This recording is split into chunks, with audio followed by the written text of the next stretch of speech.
Hello everyone, welcome to MM academy. इस video में जो 26 नवंबर के जो करंट अफेयर्स हैं वो हम डिस्कस करने वाले हैं। तो ये जो सीरीज़ है कौन बनेगा आईएएस, तो इसमें जो है हम PIB, static, newspaper, all India radio, इन सब के जो करंट अफेयर्स हैं वो जो है हम यहाँ पे कॉम्प्रिहेंसिव तरीके से जो है यहाँ पे हम देखेंगे। अगर आप किसी भी कॉम्पिटिटिव एग्जाम की तैयारी कर रहे हो तो आपके लिए ऑनलाइन बहुत सारा मटेरियल ऑलरेडी अवेलेबल है, लेकिन ये मटेरियल दो तरीके के होते हैं। एक वो जो आपको आपके गोल तक लेकर जाता है और दूसरा वो जो आपको वहीं पर गोल गोल गोल गोल घुमाता रहता है।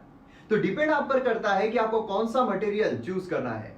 एमएम एकेडमी ऐप ये एक ऐसा प्लेटफॉर्म है जहां पर आपको हाईएस्ट क्वालिटी कंटेंट के जो वीडियोस है वो देखने को मिलेंगे, जहां पर मेरे द्वारा बहुत सारे कोर्सेस आपके लिए लाए जा रहे हैं। जैसे कि मॉडर्न हिस्ट्री का कोर्स ऑलरेडी कंप्लीटली अवेलेबल है, उसी के साथ साथ पॉलिटी का कोर्स चल रहा है, एथिक्स का कोर्स चल रहा है, करंट अफेयर का कोर्स चल रहा है और आने वाले दिनों में और भी सारे कोर्सेज जो है जैसे कि ज्योग्राफी, इकोनॉमी, एनवायरमेंट, बहुत सारे कोर्सेज आपके लिए आने वाले हैं और ये कोर्सेज हाईएस्ट क्वालिटी के रहेंगे जो आपको आपकी प्रिपरेशन में काफी ज्यादा हेल्प करेंगे। तो आप एमएम एकेडमी ऐप को डाउनलोड कीजिए और जो डेमो लेक्चर्स है उन्हें एक बार देखिए। उसी के साथ साथ आपको प्रिपरेशन में हेल्प करने के लिए जो पीडीएफ है वो भी अवेलेबल रहेगी, जहां से आप रिवाइज कर सकते हो, क्योंकि रिवीजन ये बहुत ज्यादा इंपॉर्टेंट होती है। और एमएम एकेडमी ऐप ये पहला प्लेटफॉर्म है जहां पर स्टूडेंट्स के साथ इंडिविजुअली मैं लाइव इंटरेक्ट करता हूं, जहां पर उनके जितने भी डाउट्स होंगे, भले वो एकेडमिक हो या पर्सनल हो, वो सब मैं सॉल्व करता हूं। तो जल्द से जल्द डाउनलोड कीजिए एमएम एकेडमी ऐप और वीडियोस को एंजॉय कीजिए। ना देखिए, फर्स्ट क्वेश्चन जो है ये डीसेलिनाइजेशन जो है बेसिकली इससे रिलेटेड है। तो with the reference to the desalinization process consider the following statement. पहला स्टेटमेंट ये बोलता है the salt removed from the water can change the salinity and lower the amount of oxygen in the water. Second statement ये बोलता है the discharge from the desalination process can be used for aquaculture to increase the fish biomass. तो देखो यहाँ पे जो है आपको दोनों ही स्टेटमेंट जो हैं ठीक है सही लगेंगे और दोनों ही स्टेटमेंट जो है बिल्कुल सही है।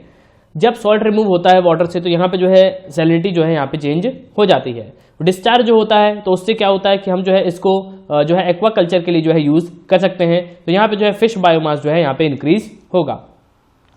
रिसेंटली हुआ क्या है, तो महाराष्ट्र सरकार ने जो है ये अनाउंस कर दिया कि हम जो एक डिसैलिनेशन जो प्लांट है वो मुंबई में जो है लगाएंगे। ये जो प्लांट है ये करीब 200 मिलियन लीटर्स वाटर जो है डेली यहाँ पे जो है वाटर शॉर्टेज जो हो रहा है मुंबई फेस कर रहा है, उसको जो है यहाँ पे जो है उसको कम करेंगे। अभी जो डिसैलिनेशन प्लांट है ये अगर हम इसकी बात करें तो महाराष्ट्र जो है ऐसा फोर्थ स्टेट होगा जो इस तरीके का एक्सपेरिमेंट जो है यहाँ पे करेगा। अगर डिसैलिनेशन प्लांट की हम बात करें तो ये सॉल्ट वाटर को जो है नॉर्मल वाटर में जो है कन्वर्ट करता है और जो है पीने के लिए जो है बहुत ही जो है सही होगा। जैसे अगर आप देखोगे जो कोस्ट वाले एरिया है, मतलब जहाँ पे पानी की कमी है लेकिन सी लगा हुआ है ठीक है, तो यहाँ पे जो है यूएई, तो यूएई भी जो है यही करता है कि यहाँ पे जो है वो वाटर कन्वर्ट करता है। तो ये जो प्रोसेस है यहाँ पे जो है सॉल्ट को रिमूव किया जाता है ठीक है ना, और यहाँ पे जो है वाटर की जो है क्वालिटी यहाँ पे जो है वो इंक्रीज करते हैं और जो रिक्वायरमेंट होती है ड्रिंकिंग वाटर के लिए तो वो क्वालिटी जो है यहाँ पे मेंटेन की जाती है। फिर जो है उसको ह्यूमन जो है यूज कर सकते हैं। यहाँ पे अगर आप देखोगे तो एडवांटेज भी हैं। अब एडवांटेज क्या है, तो यहाँ पे जो है वाटर सप्लाई जो है उसको इंक्रीज कर दिया जाएगा ठीक है, तो यहाँ पे जो है जो वाटर की जो क्राइसिस है वो जो है काफ़ी हद तक कम होगी। लेकिन यहाँ पे डिसएडवांटेज भी है। सबसे मेन है कॉस्टली, तो पैसे बहुत ज़्यादा लगते हैं इस प्लांट को जो है लगाने में, तो उसके साथ साथ जो है यहाँ पे ह्यूज अमाउंट ऑफ एनर्जी भी जो है यहाँ पे लगती है। एनर्जी कॉस्ट की अगर हम बात करें तो यहाँ पे 1/3 to 1/2 जो है यहाँ पे टोटल कॉस्ट जो है प्रोडक्शन का आपको देखने को मिलेगा।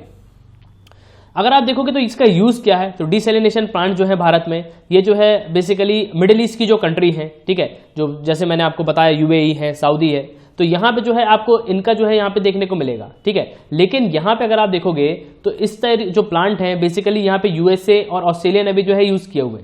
भारत में अगर आप देखोगे तो तमिलनाडु जो है बेसिकली सबसे इंपॉर्टेंट है, सबसे जहाँ पे जो है फर्स्ट टेक्नोलॉजी है ये यूज की गई थी तमिलनाडु में। तो यहाँ पे जो है आपको 2 प्लांट देखने को मिलेंगे, एक तो चेन्नई में आपको देखने को मिलेगा जो 2010 में ओपन हुआ था और एक 2013 में जो है इसको ओपन किया गया था। यहाँ पे देखोगे तो और भी स्टेट हैं जो यहाँ पे इस पे जो है इंप्लीमेंट कर रहे हैं, तो जैसे गुजरात है, आंध्र प्रदेश है ठीक है, तो ये जो है आपको ध्यान रखना है। Second question with the reference to BrahMos missile से रिलेटेड है, तो यहाँ पे कुछ स्टेटमेंट दिए गए हैं तो हम वो देखते हैं। पहला स्टेटमेंट ये बोलता है the name of the missile is based on the amalgamation two of the BrahMos of the Brahma and Moskva name of gods reverted into 2 countries। Second statement ये बोलता है it is a long range supersonic cruise missile which can be launch from submarine ships aircraft land. तो देखो यहाँ पे long range, ठीक है, तो ये जो है थोड़ा सा कंट्रोवर्शियल आपको लग रहा होगा। तो दोनों ही स्टेटमेंट जो है ये बिल्कुल जो है गलत है। तो इसका आंसर हो जाएगा ना ही 1 है ना ही 2 है, ठीक है। तो इसका जो नेम है वो ब्रह्मपुत्र नदी पे रखा गया है और रशिया की एक नदी है उस पे जो है इसको रखा गया है। नाउ रिसेंटली यहाँ पे क्या हुआ है कि यहाँ पे जो है भारत ने जो है सक्सेसफुली टेस्ट फाइट किया है लैंड अटैक जो वर्जन है ब्रह्मोस सुपरसोनिक क्रूज मिसाइल का उसका, ठीक है। तो अंडमान और निकोबार जो आइलैंड है वहां से जो है इसको टेस्ट किया गया है।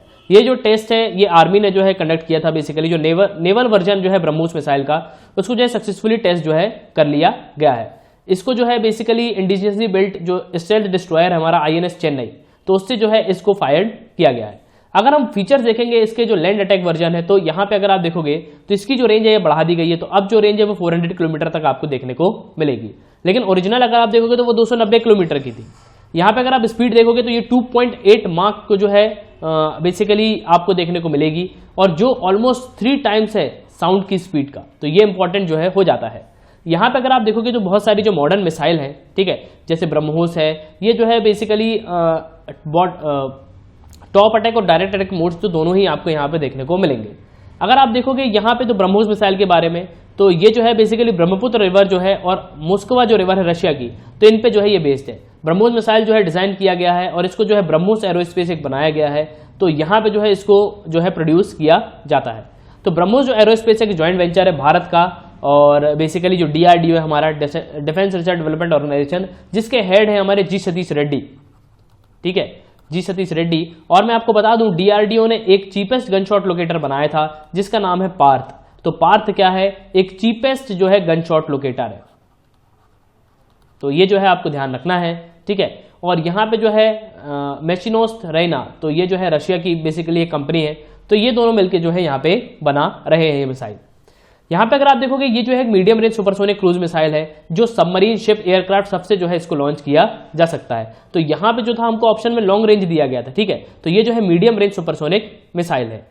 यहाँ पे अगर आप देखोगे तो हाइपरसोनिक वर्जन पे भी जो है काम चल रहा है और जो इसकी स्पीड होगी वो करीब 5 मार्क की जो है ये स्पीड आपको देखने को यहाँ पे मिलेगी। तो ये जो है आपको ध्यान रखना है। अगर आप देखोगे तो ये जो है फायर एंड फॉरगेट प्रिंसिपल पे वर्क करती है, मतलब यहाँ पे जो है फर्दर गाइडेंस की कोई जरूरत नहीं है। एक बार आपने जो है टारगेट सेट करके इसको लॉन्च कर दिया तो ये जो है अपने टारगेट को हिट ही करेगी, ठीक है। तो यहाँ पे जो है आपको कोई गाइडेंस जो है आपको देखने को यहाँ पे जरूरत नहीं है। थर्ड क्वेश्चन ये बोलता है which of the following statement is correct about the Indian regional navigation satellite system. तो IRNSS से रिलेटेड जो है हमको कुछ स्टेटमेंट दिए गए हैं। पहला स्टेटमेंट ये बोलता है it is an independent regional navigation satellite system developed by Indian Space Research Organisation ISRO। Second statement ये बोलता है the IRNSS constellation NavIC has better position accuracy as compare to the GPS।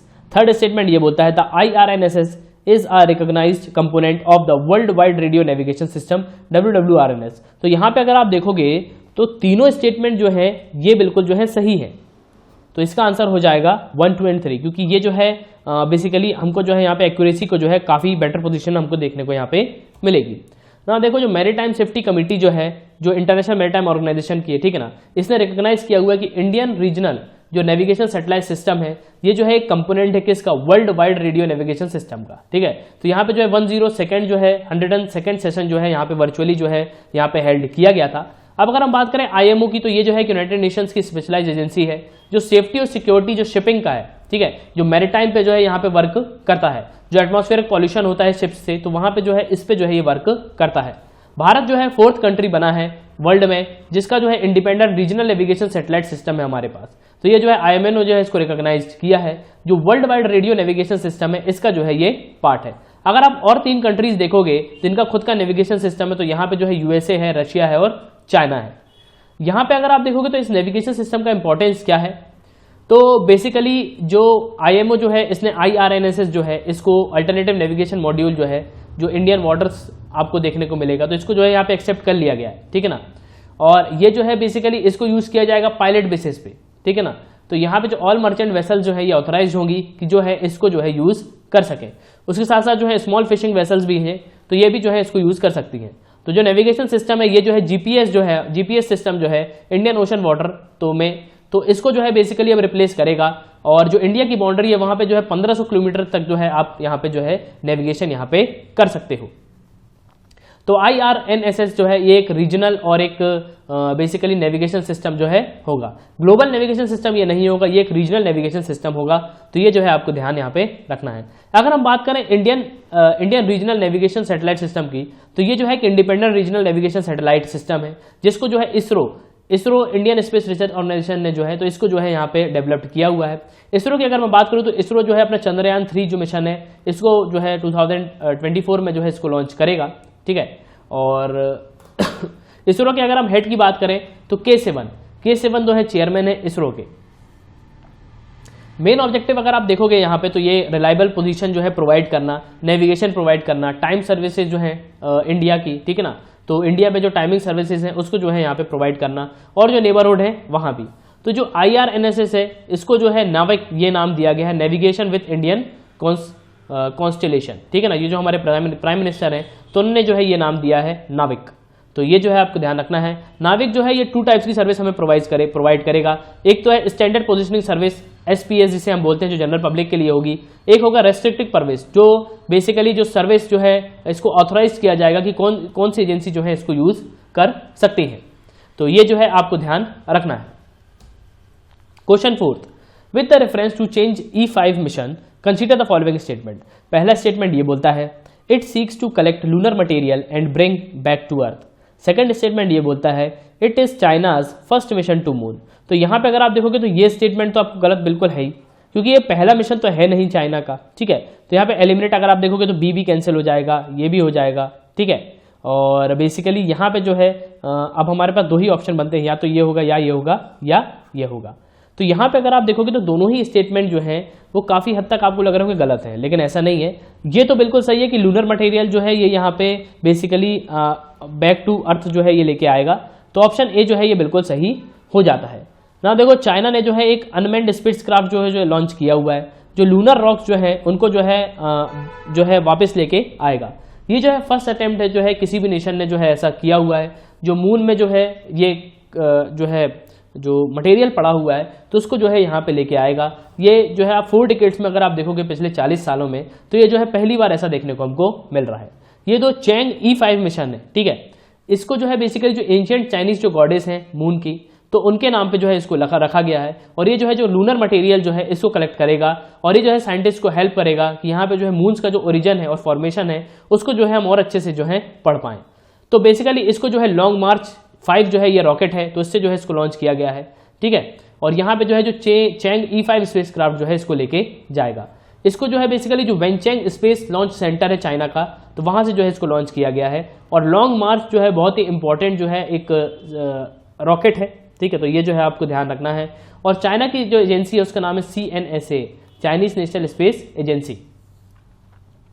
यहाँ पे अगर आप देखोगे तो इसकी फंक्शनिंग क्या होगी, तो बेसिकली यहाँ पे जो है मून के ऑर्बिट्स में जाना, ठीक है ना, स्पेसक्राफ्ट ये जाएगा। और यहाँ पे जो है बेसिकली जो है यहाँ पे एक लैंडर होगा, एक असेंडर भी यहाँ पे देखने को मिलेगा। तो ये जो है लैंड करेगा, ठीक है ना, और फिर जो है ये ड्रिल करेगा ग्राउंड में, और जो है सॉइल को यहाँ पे ट्रांसफर करेगा, रॉक सैंपल यहाँ से लेगा, फिर जो है उसको लिफ्ट करके जो है वापस ये आएगा ना। अगर चाइना के हम मून मिशन की बात करें तो चाइना का जो फर्स्ट लूनर मिशन था वो 2013 में था, इन्होंने सक्सेसफुली जो है लैंडिंग की थी। यहाँ पे जनवरी 2019 में आप देखोगे तो चैंग E4 जो है प्रोब था, ठीक है ना, जो फार साइड जो थी मून की, जो टचडाउन इन्होंने किया था। तो पहली ऐसी कंट्री थी जिसने जो है स्पेस प्रोब में जो है ऐसा किया हुआ है। चैंग E जो है ये जो है सीरीज है लूनर प्रोब्स की, जो चाइना नेशनल स्पेस एडमिनिस्ट्रेशन है, तो इन्होंने जो है इसको लॉन्च किया हुआ है। अगर आप और मिशंस देखोगे तो यहाँ पे जो है चाइना का जो है एक स्पेस स्टेशन का जो है परमानेंट मैन्ड स्पेस स्टेशन बनाना है, ये जो 2022 तक जो है यहाँ पे देखने को मिलेगा। उसके साथ साथ जो है यहाँ पे बहुत से मिशन है जो मून में जाएंगे, जैसे इसरो का चंद्रयान 3 है, ठीक है। उसके साथ साथ अगर आप जो देखोगे नासा का एक मिशन है जो है आर्टेमिस मिशन। तो आर्टेमिस मिशन किससे रिलेटेड है, तो आर्टेमिस मिशन जो है ये मून से रिलेटेड है, ठीक है। और ये जो है किसका मिशन है, तो ये नासा का मिशन है। नासा का हेडक्वार्टर जो है आपको वॉशिंगटन DC में जो है देखने को मिलेगा। Question 5, consider the following statement. First statement ये बोलता है नेशनल न्यूट्रिशन जो मिशन है ये investigates to improve nutritional outcome for children, pregnant women and lactating mothers. Second statement ये बोलता है national nutrition strategy aim to attain malnutrition free India by 2022। तो यहाँ पे अगर आप देखोगे तो दोनों ही स्टेटमेंट बिल्कुल करेक्ट है। बिल्कुल 2022 तक जो है भारत का प्लान है कि हमको जो है ये जो माल न्यूट्रिशन जो है इसको हटाना है और इंडिया को जो है माल न्यूट्रिशन फ्री जो है हमको बनाना है। तो फर्स्ट और सेकंड जो है बिल्कुल यहाँ पे सही है, तो आंसर होगा बोथ 1 and 2। ना देखो अब डिटेल क्या है, तो नीति आयोग ने जो है यहाँ पे एक जो है रिलीज किया हुआ है बेसिकली, तो accelerating progress on nutrition in India what will it take. तो ये जो है यहाँ पे थर्ड प्रोग्रेस रिपोर्ट जो है यहाँ पे रिलीज की गई है, जो नेशनल न्यूट्रिशन जो मिशन है और पोषण जो अभियान है उसको जो है यहाँ पे दर्शाती है। अब ये नेशनल न्यूट्रिशन मिशन की अगर हम बात करें तो इसको जो है 2018 में जो है लॉन्च किया था गवर्नमेंट ऑफ इंडिया ने। ये जो है भारत सरकार का जो है ये फ्लैगशिप प्रोग्राम है, जिसमें जो है हमको न्यूट्रिशनल जो आउटकम है चिल्ड्रंस के, प्रेग्नेंट वुमेन्स है, लैक्टिंग मदर्स हैं, उनको जो है यहाँ पे इम्प्रूव करना है। यहाँ पे जो है नेशनल न्यूट्रिशन जो स्ट्रेटजी है इसको जो है बेसिकली नीति आयोग जो है ये प्रिपेयर किया हुआ है और यहाँ पे जो है गोल रखे गए हैं। तो हमको जो है कुपोषण मुक्त भारत, माल न्यूट्रिशन फ्री इंडिया जो है ये 2022 तक जो है हमको अटेन करना है। यहाँ पे अगर आप देखोगे तो यहाँ पे जो है बेसिकली जो इस रिपोर्ट में जो पब्लिश किया गया है, तो ये जो है थर्ड प्रोग्रेस रिपोर्ट है जो अक्टूबर 2019 से अप्रैल 2020 तक जो है यहाँ पे डेटा बताती है। तो यहाँ पे अगर आप देखोगे तो स्टेटस जो है वो काफ़ी चेंजेस जो है यहाँ पे हमको देखने को यहाँ पे मिल रहे हैं। तो यहाँ पे जो है बेसिकली जो कॉम्प्रीहेंसिव नेशनल न्यूट्रिशन सर्वे जो है, तो यहाँ पे जो है एक डाटा सेट जो है हमको देखने को यहाँ पे मिल रहा है। इनिशियल जो रिपोर्ट थी 1 और 2, तो ये बेसिकली फोकस हो रही थी जो मिशन प्रिपेयर्डनेस जो है और इम्प्लीमेंटेशन है इस पे। तो स्टेट और यूटी किस तरीके से जो है इम्प्लीमेंटेशन कर रहे हैं उस पे जो है यहाँ पे जो है वर्क चल रहा था। यहाँ पे एक रिव्यू रिपोर्ट भी आई थी जो मार्च 2020 में आई थी, ठीक है ना। तो यहाँ पे जो है बेसिकली जो हंगर लेवल जो है ये यहाँ पे जो है काफ़ी प्रॉब्लम जो है हमको देखने को मिल रही है। तो यहाँ पे अगर आप देखोगे तो ये जो इंडिया का जो टारगेट है बेसिकली यहाँ पे आप ग्लोबल टारगेट से कंपेयर करोगे तो जो वर्ल्ड हेल्थ असेंबली है तो यहाँ पे जो है आपको काफ़ी जो है कंजर्वेटिव देखने को यहाँ पे मिलेगा। तो यहाँ पे अगर आप देखोगे जो 5% का रेट है वो बेसिकली इंडिया का जो गोल है ये रिड्यूस हो रहा है। तो स्टनिंग लेवल अगर आप देखोगे तो 13.3% हो गया है 2022 तक, ठीक है। तो यहाँ पे अगर आप देखोगे तो ये जो है काफ़ी जो है कंसर्न यहाँ पे देखने को मिल रहा है। यहाँ पे अगर आप देखोगे तो ये जो है लेवल जो है काफ़ी नीचे जा रहा है, ठीक है ना, क्योंकि यहाँ पे अगर आप देखोगे जो कोविड-19 है तो यहाँ से जो है काफ़ी प्रॉब्लम जो है यहाँ पे फेस करने को मिल रही है। तो यहाँ पे जो है अगर आप देखोगे तो पेंडेमिक जो है काफ़ी जो है तेज़ी से यहाँ पे फैला हुआ है और उसके बाद जो है जो काफ़ी प्रोग्राम जो है यहाँ पे डिले हो गए हैं और ग्रोथ जो है वो भी जो है हमको बहुत कम यहाँ पे देखने को मिल रही है। Question 6, which of the following countries grant preferential tariff rate under the generalized system of preference to developing countries। तो यहाँ पे अगर आप देखोगे तो करेक्ट आंसर कौन सा होगा, तो देखो जो डेवलपिंग कंट्रीज हैं तो उनको जो है यहाँ पे जो है टैरिफ रेट जो है यहाँ पे दिए जा रहे हैं, ठीक है। तो यहाँ पे पहला जो है तो बेसिकली ऑस्ट्रेलिया है, न्यूजीलैंड और कनाडा है। तो इंडिया जो है यहाँ पे नहीं है, तो ऑप्शन होगा 1, 3 and 4, ठीक है। तो ये करेक्ट आंसर है इसका। ना आप डिटेल देखते हैं क्या है। तो यहाँ पे जीएसपी क्या है, तो ये एक आइडिया है जिसमें जो है जो डेवलपिंग कंट्रीज है ये जो है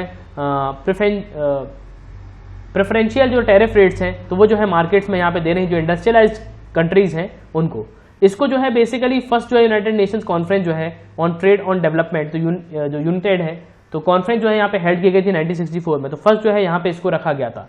तो जीएसपी जो है ये अडॉप्ट किया गया था नई दिल्ली में 1968 में और इसको जो है 1971 में जो है यहाँ पे इसको इंस्टीट्यूट किया गया था ना। देखो अगर यहाँ पे जो है जीएसपी विड्रॉल हो जाता है तो यहाँ पे क्या होता है, तो देखो इंडिया जो है एक बिगेस्ट बेनिफिशियरी है जीएसपी का, ठीक है। यहाँ पे 2018 में अगर आप देखोगे तो $6.3 बिलियन जो है ये इंडियन मर्चेंडाइज एक्सपोर्ट जो है आपको देखने को मिलेगा जो यूएस में है, ठीक है ना। तो ये जो है सब जीएसपी के अंडर में जो है कवर्ड किया जाता है। तो यहाँ पे अगर आप देखोगे तो वाई अगर जीएसपी को रिवोट क्यों किया जा रहा है, तो यहाँ पे अगर आप देखोगे तो यहाँ पे जो है बेसिकली जो डिसीजन टेकिंग गवर्नमेंट है, ठीक है ना, तो यहाँ पे जो है एक फ्रिक्शन देखने को मिल रहा है दोनों कंट्रीज के बीच में।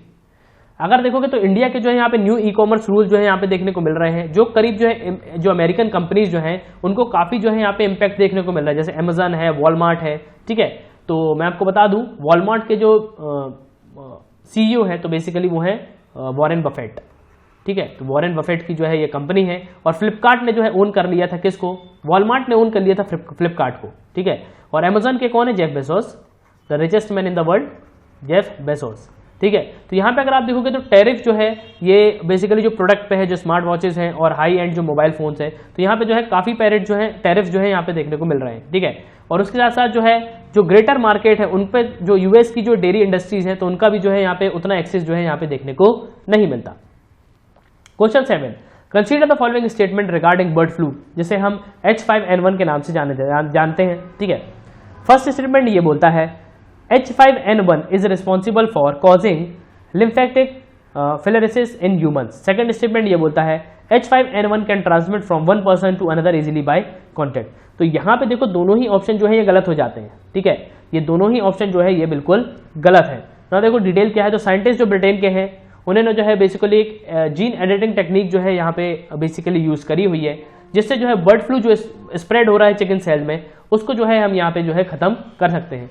ये जो टेक्निक है सक्सेसफुल जो है, जो सेल ग्रोथ जो होते हैं लैब में, इसको जो है सक्सेसफुली यहाँ पे टेस्ट किया गया है। अब जो नेक्स्ट स्टेप होगा जो है यहाँ पे जो चिकन्स जो हैं तो उन पे जो है जो सेम जेनेटिक चेंज जो हो रहे हैं तो उन पे जो है यहाँ पे नेक्स्ट स्टेप जो है हमको देखने को यहाँ पे मिलेगा। तो ये जो है की स्टेप जो है जो बेसिकली जो जेनेटिक ऑल्टर्ड चिकन्स जो हैं तो उन पे जो है हमको यहाँ पे देखने को मिलेगा। अब ये बर्ड फ्लू की अगर हम बात करें तो ये H5N1 के नाम से जाना जाता है। ये जो है एक टाइप का इन्फ्लुएंजा वायरस है, ठीक है ना, जो हाईली जो है इन्फेक्शियस हमको देखने को यहाँ पे मिलता है, जो यहाँ पे जो है हाईली जो है इन्फेक्शंस जो है प्रोड्यूस यहाँ पे करता है और इससे जो है काफ़ी हार्म जो है यहाँ पे देखने को हमको मिलेगा। तो यहाँ पे जो है इससे सेल्फ जो है बहुत सारी जो है रेस्पिरेटरी डिसीज जो है वो होती हैं बर्ड्स में, और इसको जो है हम एवियन इन्फ्लुएंजा के नाम से जो है जानते हैं। ह्यूमन केस में अगर आप देखोगे तो H5N1 जो है ये एवियन इन्फ्लुएंजा जो है ये ओकेजनली जो है आपको देखने को मिलेगा। और यहाँ पे जो है काफ़ी डिफिकल्ट है कि ये जो है बेसिकली पर्सन टू पर्सन जो है यहाँ पे ट्रांसफर हो जाए और पर्सन टू पर्सन जो है यहाँ पे इन्फेक्शन हमको देखने को मिले। यहाँ पे अगर आप देखोगे तो बेसिकली जो पीपल्स जो हैं वो इन्फेक्टेड तो होते हैं, जो मोर्टेलिटी जो रेट है ये करीब हमको 60% यहाँ पे देखने को मिलता है। और यहाँ पे WHO जो है इन्होंने कोलैबोरेट किया हुआ है, तो ग्लोबल हेल्थ पार्टनर जो है एजेंसीज जो है उनसे, जैसे जो है world organisation for animal health है, ठीक है ना, फूड एंड एग्रीकल्चर जो ऑर्गेनाइजेशन है यूनाइटेड नेशंस का, ठीक है ना, तो यहाँ पे जो है बेसिकली इससे जो है कोलैबोरेशन किया हुआ है कि हम जो है इसको जो है कंट्रोल कर सकें और जो इसका स्प्रेड जो है एनिमल डिसीज में इसको जो है हम बिल्कुल जो है खत्म कर सकें। Question 8, which one of the following best describes the term merchant discount rate sometimes scene news. तो मर्चेंट डिस्काउंट रेट से रिलेटेड जो है हमको यहाँ पे स्टेटमेंट दी गई है, तो हमको बताना है। फर्स्ट स्टेटमेंट ये बोलता है the incentive given by a bank to a merchant for accepting payments through debit card pertaining to that bank. Second statement ये बोलता है the amount paid back by banks to their customer when they use debit cards for financial transaction for purchasing goods और service. तो ये cashback की simply बात हो रही है, ठीक है। थर्ड स्टेटमेंट ये बोलता है the charge to the merchant by a bank for accepting payments from his customer through the bank debit cards. Fourth statement ये बोलता है the incentive given by the government to merchants for promoting digital payments by their customer through point of sale machines and debit card. तो यहाँ पे अगर आप देखोगे तो थर्ड स्टेटमेंट बिल्कुल जो है सही हो जाता है, the charge to a merchant by a bank for accepting payment from his customer through the bank's debit card, ठीक है।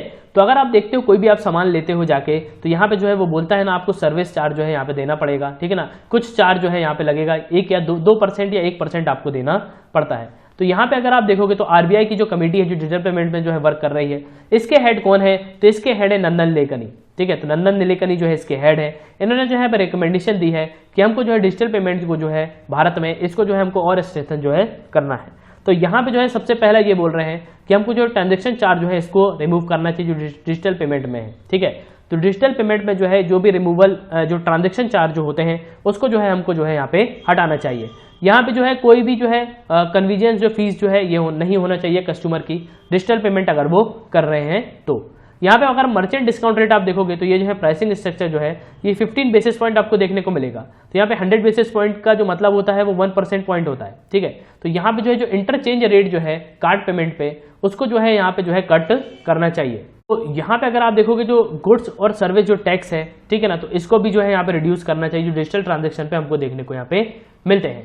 तो जिससे जो है हम जो है डिजिटल पेमेंट जो है यहाँ पे इंप्रूवमेंट हमको देखने को मिलेगा।